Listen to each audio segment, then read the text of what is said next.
Good evening, this is DCN English News Edition, and you're watching with me, Ning Hoi Kim Kong Sai. First, the headlines. IDLF condemns escalating tensions in Manipur amid false intelligence claims. Kuki-Zo community protests Manipur government's periodic propaganda campaigns, asks Home Minister for immediate action.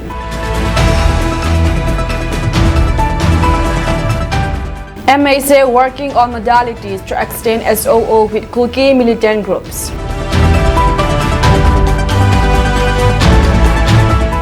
KNA slams SP Tingnopal's allegations of arms to be transported by KNA, says aim to tarnish its image.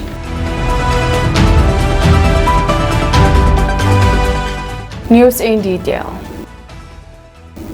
The Indigenous Tribal Leaders Forum ITLF has condemned statement made by Manipur Chief Minister and Security Advisor that have allegedly stoked fears of violence between the Meitei and Kuki communities. What began as a disinformation campaign in response to leaked audio tapes allegedly implicating the CM in violence against the Kuki community has culminated in heightened tensions and public unrest, the ITLF press statement said. The statement read, "An intelligence report purportedly originating from the Chief Minister's office claimed that over 900 Kuki militants had infiltrated Manipur from Myanmar. This assertion was quickly challenged, with the Indian Army denying any awareness of such an influx. Despite this, the State Security Advisor, Kuldeep Singh, endorsed the CM claims, amplifying fears among both communities. Social media has been since buzzed with posts suggesting potential counterattacks from the Meitei community, while tribal groups brace for what they perceive as imminent aggression. The ITLF said that the state government has attempted to retract its statement, urging the public not to worry. As the situation remains volatile, the ITLF insists that any subsequent violence should be attributed to Chief Minister and his advisors for disseminating unfounded intelligence.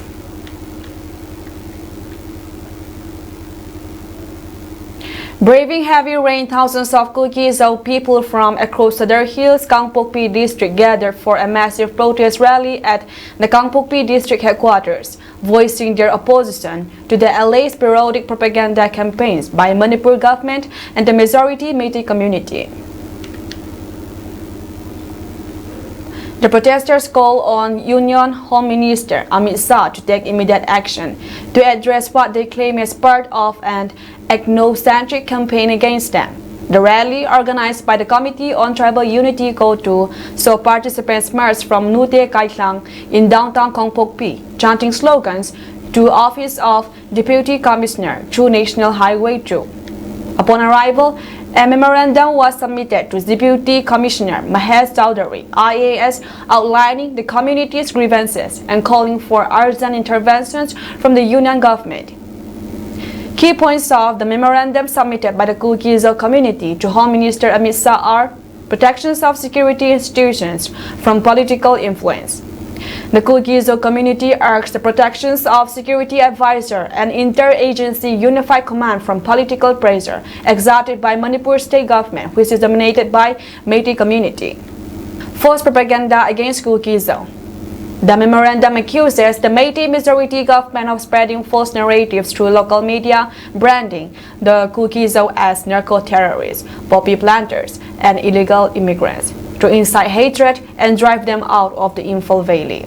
Third, security advisors' allegations on Kuki influx. The communities condemned Security Advisor Kuldeep Singh's statement about 900 Kukis from Myanmar allegedly preparing to attack Meitei villages, calling it a continuation of the ethnocentric narrative against them. 4. Meitei secessionists discourse in the Manipur State Assembly.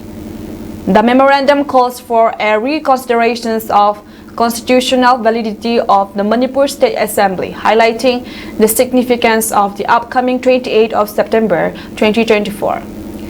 It emphasized that the Assembly has subscribed to the secessionist intent of the majority Métis community to uphold the resolutions of 4th sitting of the 3rd session of 1st Manipur State Legislative Assembly, which sought to relinquish the merger agreement with the Government of India on the 28th of September 1949. Fifth, Valley-based insurgent groups, VBIGs. The community raises alarms over Valley-based insurgent groups such as KCP, KYKL, and UNLF, which they alleged are working with Myanmar's military junta to pursue an independent Ganglei Pak kingdom, thereby threatening India's national security.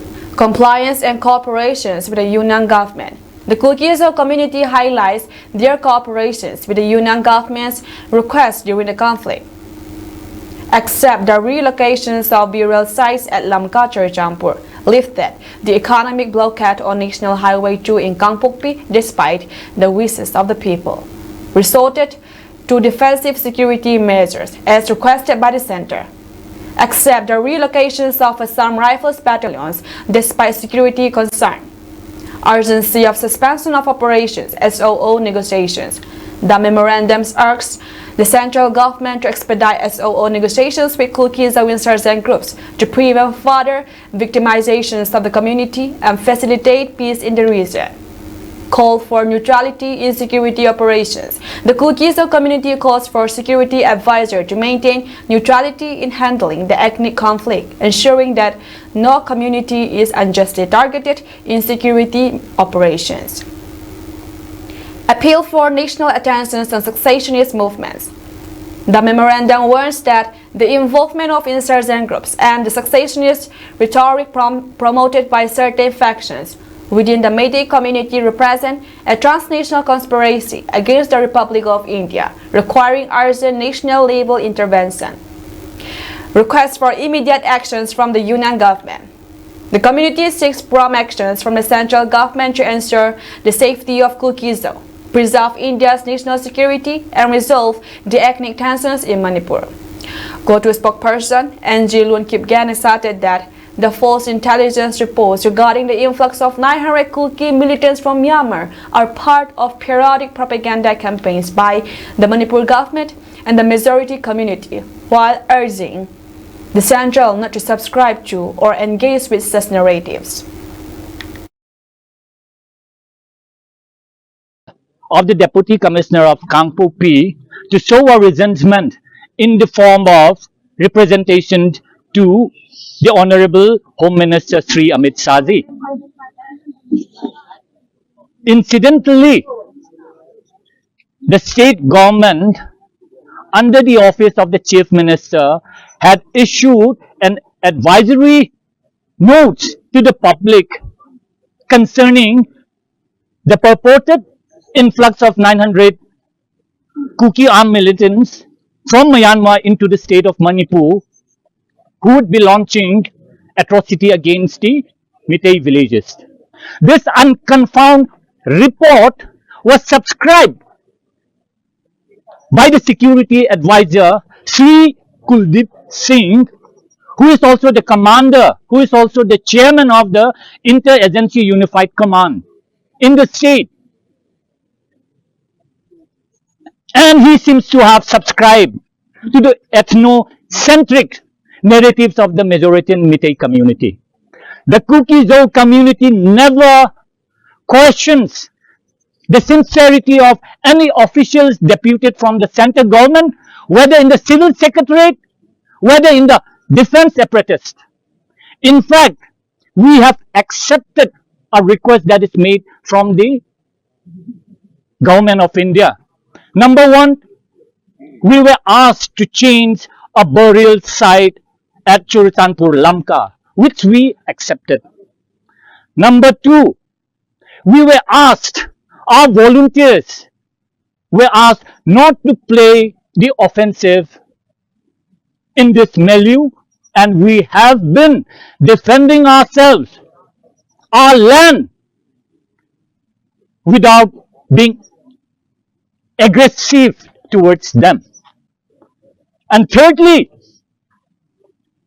we have lifted the economic blockade on the national highway in Kangpopi, much against the wishes of our people, but we accepted. And lastly, we even accepted the removal of 2 battalions of Assam Rifle from the Kuki-Zo dominated area. What more do you want? What more, Amit Shahji, do you want from the Kuki-Zo community? This 900 influx of illegal immigrants has been the narrative since the beginning of the conflict, and I don't want you to be part of that narration. That's why we have given a memorandum to the concerned district deputy commissioner, and which we hope that you'll eventually get it and try to rectify the anomalies in that. Thank you so much. He also expressed the Kuki-Zo community's hope that the Union Home Minister will respond positively to the memorandum.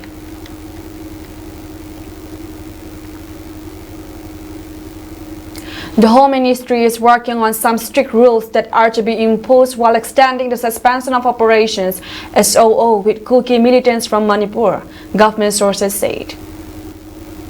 The actions are being taken following allegations that the Kuki militants are involved in the present violence in the state. According to sources, the Home Ministry has taken strong notes of the allegations made against the Kuki outfits. Also, the ministry is examining the involvement of such terror groups in Manipur violence, the official told ETV Bharat on Thursday. According to officials, the SOO will be revised with some new restrictions, including movement of the cadres within the designated area only, observe participations in public protests, strictly avoid use of arms, proper reporting to the Joint Monitoring Group, JMG, among others. Notably, Union Home Minister Amit Shah has recently said that the violence in Manipur is not related to terrorism. The SOO agreement was signed with the 25 armed Kuki militant groups of Manipur in 2008, and since then, the extension has been renewed every year. The last extension expired on February 29. The SOS was first signed between the Government of India, Manipur government, and Kuki National Organization (KNO) on August 22, 2008 to cease hostilities. The militant groups agreed to stop any form of violence. The center and the state government also agreed that no operation will be launched against the signatories if they abide by the agreement's terms. A joint monitoring group, JMG, consisting of Principal Secretary Home, Inspector General of Additional Directors General Intelligence, representatives of Army, paramilitary forces, and Home Ministry was set up. The JMG was tasked to meet every month and check if the militant groups are abiding by the term of the agreement. However, some terms of the government have been revised at least twice over the years. According to the agreement, cadres of the militant groups need to stay in designated camps. They are paid a monthly stipend of Rs 6,000, and such camps will not be located close to populated areas and national highway, as well as far away from international borders. Not more than 20% cadres will be allowed to leave the camp at any given time. All weapons will be held within the camp's armory in a double locking system, with one key being with the group and other with the concerned security force. Altogether, 3 high-level meetings took place at the North Block under the chairmanship of Home Secretary. The Home Secretary chaired 3 crucial meetings on August 14, 15, and 27 to review the security scenario of Manipur. Piyush Goyal, Additional Secretary in the Home Ministry for Northeast, was also present in the meeting, sources said.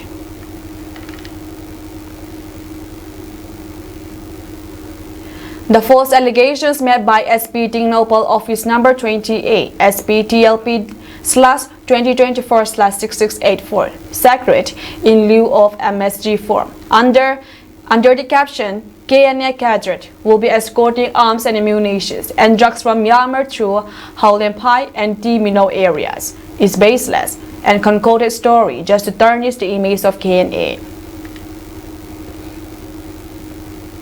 In its press statement, the KNA states that the Kuki National Army had firm stand against smuggling of drugs, including arms and munitions, since it came under SOO with the government of India.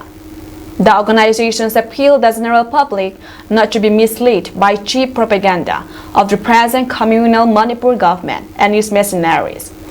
Mention may be made that the recent leaked intelligence report coming from CM's office and claiming 900 odd Kuki militants had entered Manipur from Myanmar, which misled the entire nations, and the U-turn made by this same government due to lack of substantiated evidence on ground is to tarnish the image of the minority Kuki community and mockery to the present government itself. The entire nation in general and the Kuki community in particular will be very happy if competent authority investigate the motives behind this false and dangerous propaganda by the present communal state government and appropriate actions initiated as per relevant law of the country.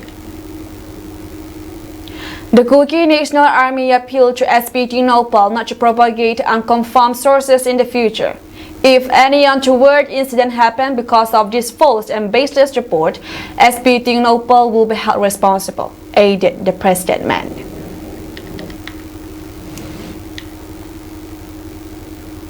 The Kuki-Zo community has called for a total shutdown in Ziribam Tamenglong areas of Manipur starting September 28 in response to Meitei community alleged plan to allow 900 Kuki militants to enter the state. This move is part of a larger conflict between the two communities that has been ongoing since May 2023, resulting in over 220 deaths. The Kuki MP Manipur has appealed to public to support the shutdown by following specific guidelines. No public gatherings. Avoid gatherings and single travel from September 27 to September 29. Self-defense. Adult men should be prepared with arms and ammunition. Travel restrictions. Avoid going to Zirighat and Kasimpur. Public safety. Village authorities must ensure public safety. Prayer and precautions. Pray for peaceful resolution at home and follow guidelines to avoid consequences.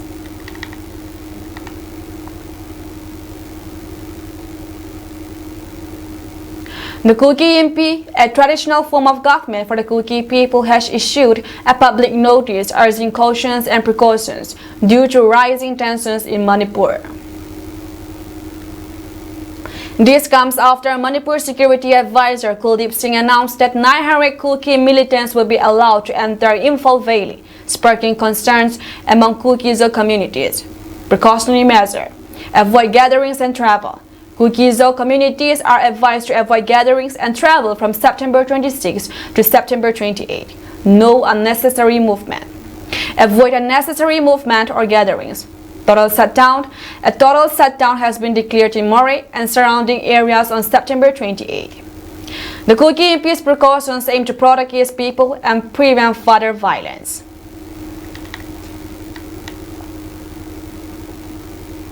The Zomi Student Federations refute claim made by the government of Manipur against intrusions of 900 armed Kuki militants.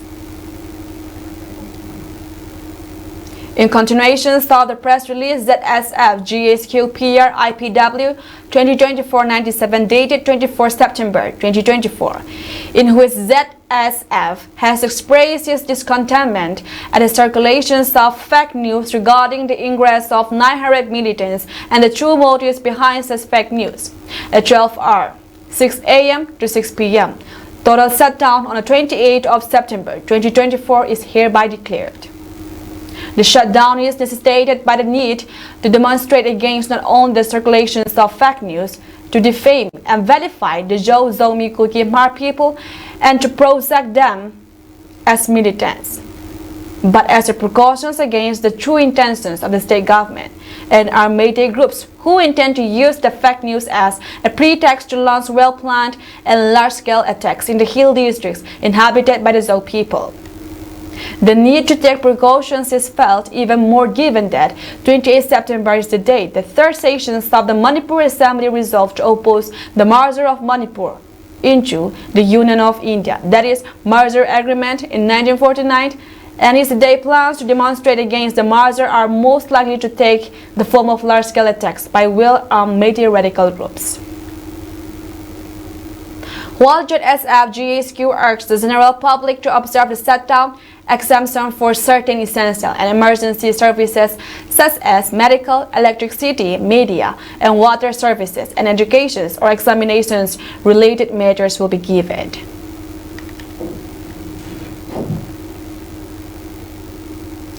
Churachandpur Autonomous College National Service Schemes NSS organized a special camp visit to Happiness Home, a shelter for people living with HIV in Tingkangpai, Churachandpur. As part of Rashtriya Poshan Ma campaign, NSS volunteers distributed 5 bags of rice, stationery items, notebooks, pens, pencils. NSS program officers, volunteers, and Happiness Home officials attended the event. Thangro Sharma, manager of Happiness Home, thanked the NSS team for their support.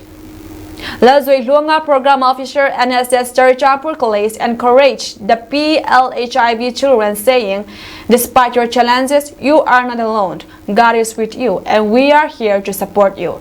Zion Thanga, Happiness Home caretaker, expressed gratitude to NSS team for their kindness. The visit was part of the 7-day NSS special camp, which began on September 21. Other camp activities include cleaning the district hospital compound, September 24, distributing dustbins. NSS program officers leading the camp are Lazui Huanga, NSS Unit 1, Kai Min Lian, NSS Unit 2, Lareng Liani, NSS Unit 3. This initiative promotes community service, social awareness, and support for marginalized groups.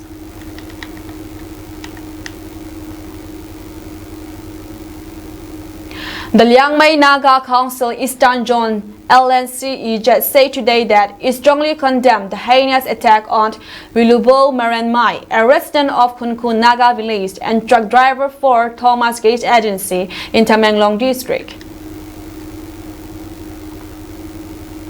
According to LNCEJ, on the evening of September 25, 2024, Maran Mai was violently assaulted by 2 individuals who falsely accused him of supplying arms to Kuki militants. The assailants, who identified themselves as members of the UNLF, attacked him near the LPG gas plant at Nongthomban Sekmai, under Sekmai police stations, Imphal West, Manipur, it alleged. This cowardly attack left him severely injured, with broken teeth and other physical trauma, the LNCEJ added. This is not an isolated incident, said the LNCEJ. The neutral Naga community has long been subjected to harassment, physical violence, extortion, and threats from extremist elements, particularly along National Highway 2 and in the Imphal region, it stated. Meitei extremists in particular have crossed all boundaries by targeting Naga civilians who have played a pivotal role as peace advocates since the onset of the current conflict, it added. Our community's neutrality and commitment to peace are being exploited by those who mistake our silence and goodwill for weakness. Such acts of barbarism and lawlessness have no place in today's society and represent a grave threat to the peace and security of Liang Mai Naga people, it also said. The Liang Mai Naga Council, Eastern Zone, then urged every Naga citizen to remain united and resolute in standing against these violent forces that threaten our peace and security. The LNCEJ then appealed to UNLF and other militant groups to cease these unlawful activities that harm innocent civilians and create discord. Moreover, the LNCEJ called upon the state government to urgently introduce effective measures that ensure the protections of unarmed civilians, particularly those of Naga community. The LNCEJ also demanded swift actions by law enforcement to apprehend the perpetrators of this crime within 2 days and to ensure they face the full force of the law. Such actions are essential to restoring public confidence and maintaining peace, it added. The LNCEJ then said it stands firm in its commitment to protecting the rights and safety of Naga people and will continue to advocate for justice and peace in the region.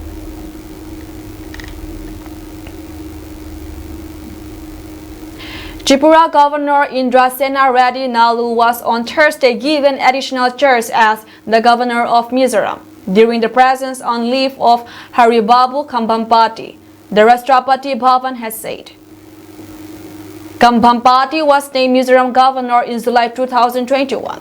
The President of India is pleased to appoint Sri Indrasena Reddy Nalu, Governor of Tripura, to discharge the functions of the Governor of Mizoram, in addition to his own duties, during the absence on leave of Dr. Haribabu Kambhampati, it said in a statement.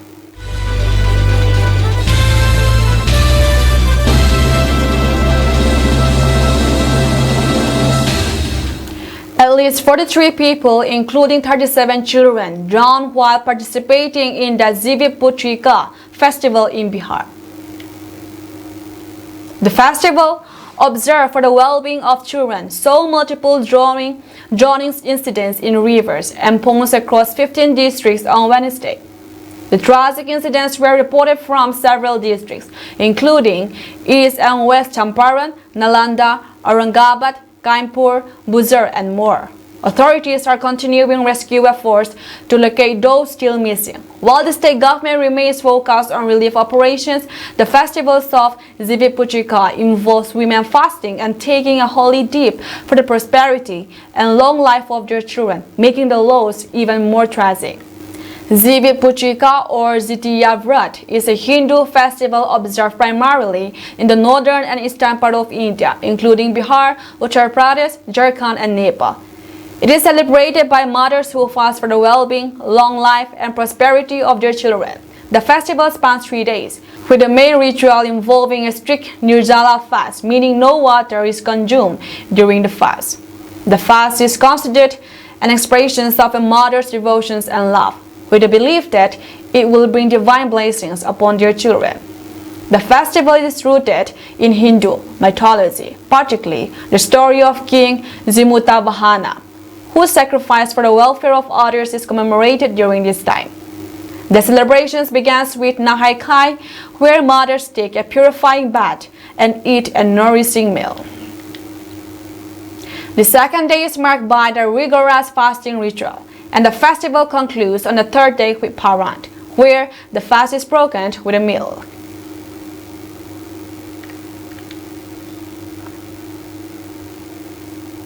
In a remarkable display of coordinations and precisions, a medical evacuations team from the Indian Army successfully airlifted and injured soldiers from the UNDOF Golan Heights amidst challenging circumstances.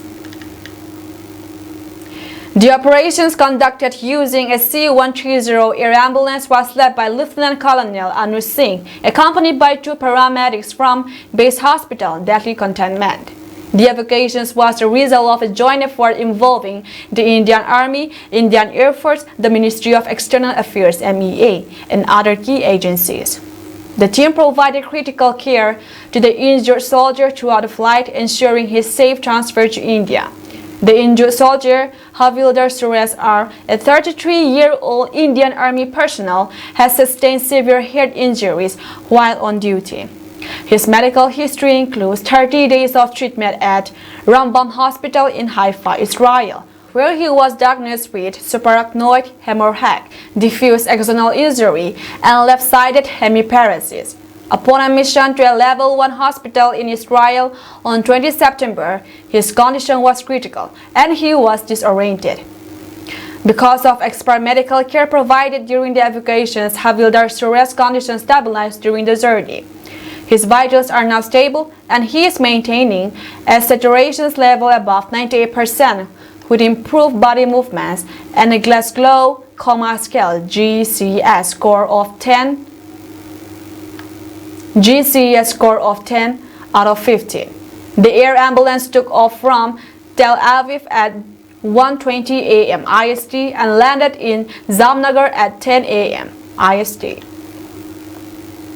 From there, the soldier was flown to Palam, New Delhi, arriving at 2 p.m. IST. He was subsequently transferred to Army Hospital Research and Referral R&R in New Delhi at 3 p.m. IST for further treatment.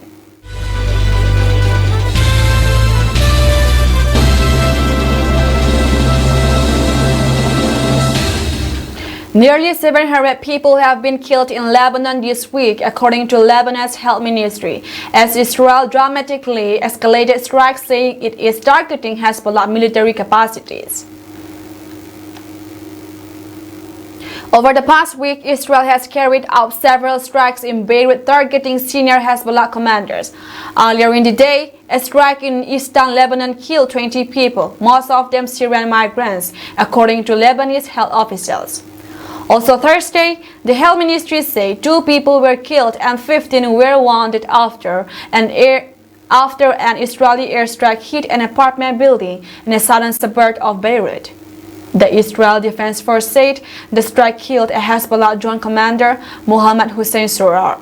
Lebanon's Disaster Risk Management Unit said Thursday in a report that 60 people were killed by Israeli strikes in Lebanon and 81 injured over 24 hours, bringing the total killed since Monday in Lebanon to 696. More than 1,540 people have been killed in Lebanon in the ongoing conflict between Hezbollah and Israel since last October, the report said.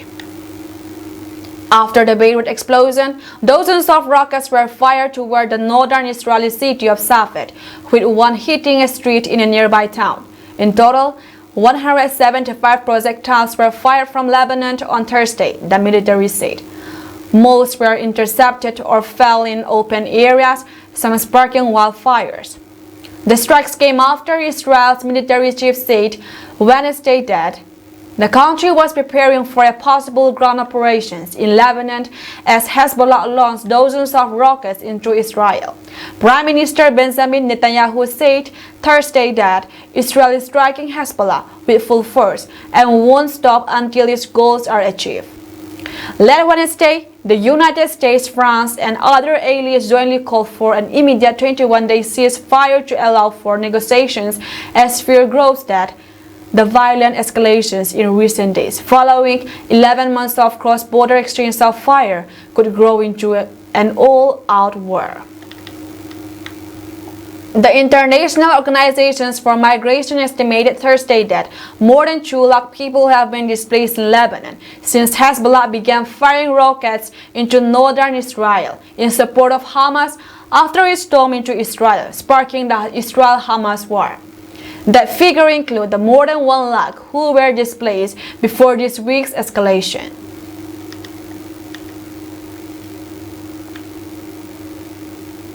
Sudan's army has launched a major offensive against the powerful paramilitary group it is fighting in the country's civil war, targeting area in the capital it lost at the start of the conflict. In dawn strikes on Thursday, government forces shelled Rapid Support Forces (RSF) bases in the capital, Khartoum, and Bari to its north.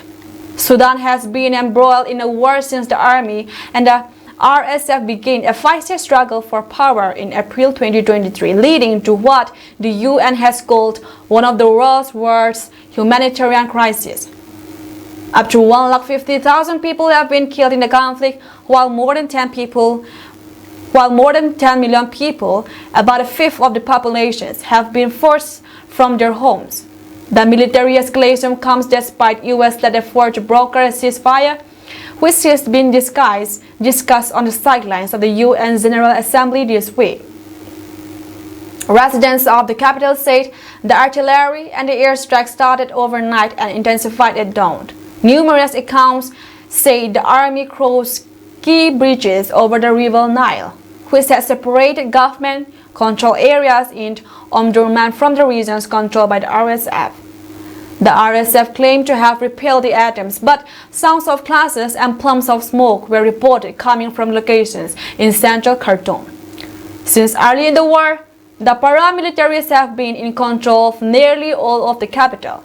Thursday advances appear to be the government's first significant push in months to regain some territory.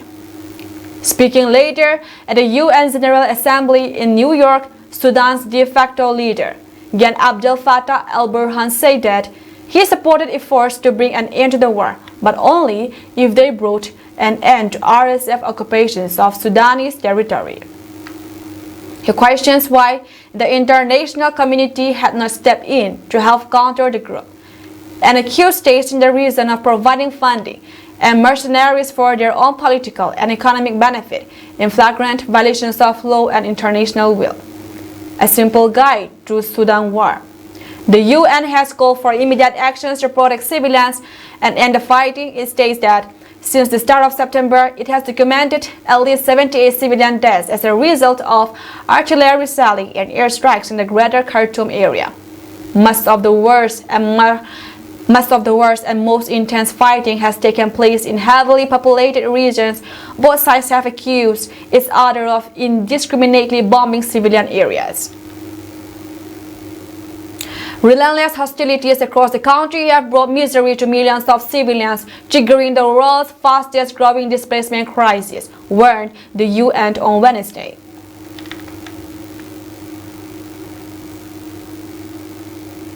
Russia has established a program in China to develop and manufacture long-range attack drones for use in the Ukraine war, according to documents and European intelligence sources.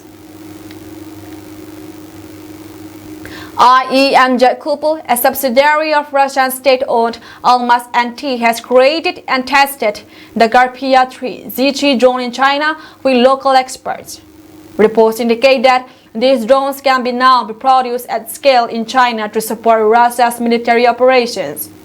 Kupol's report to Russian Defense Ministry confirmed that the Z3 drone, capable of carrying a 50 kg payload over 2,000 km, has been flight tested and is ready for deployment. Although China's foreign ministry denied knowledge of the project, it has consistently stated that China adheres to strict export controls on unmanned aerial vehicles, UAVs. Documents also show that Kupol received 7 drones, including 2 Z3 models, from China for further testing in Russia. This development marks the first concrete evidence of whole UAVs produced in China being delivered to Russia since the war in Ukraine began in February 2022. However, both Chinese and Russian authorities have refrained from commenting on the matter, adding to opacity surrounding the project. The project is considered a significant development in Russia's military capabilities. However, experts like Samuel Bandit from the Center for New American Security, CNA, has warned that China risks exposure to international sanctions if found officially producing drones for Russia. While China has provided dual-use components in the past, supplying complete military drones represents an escalation that could strain Beijing's international relationships. Kupol's collaborations with Chinese experts has also extended to designing the REM-1 attack drone, which is expected to carry a 400 kg payload. This drone could rival the US Reaper drone in terms of capabilities, aiding to the potential strategic shifts in the conflict. Plans are underway to establish a joint Russian-Chinese drone production center in China's Xinjiang province, with a capacity to produce 800 drones annually. Thank you for joining us tonight. That's all from us.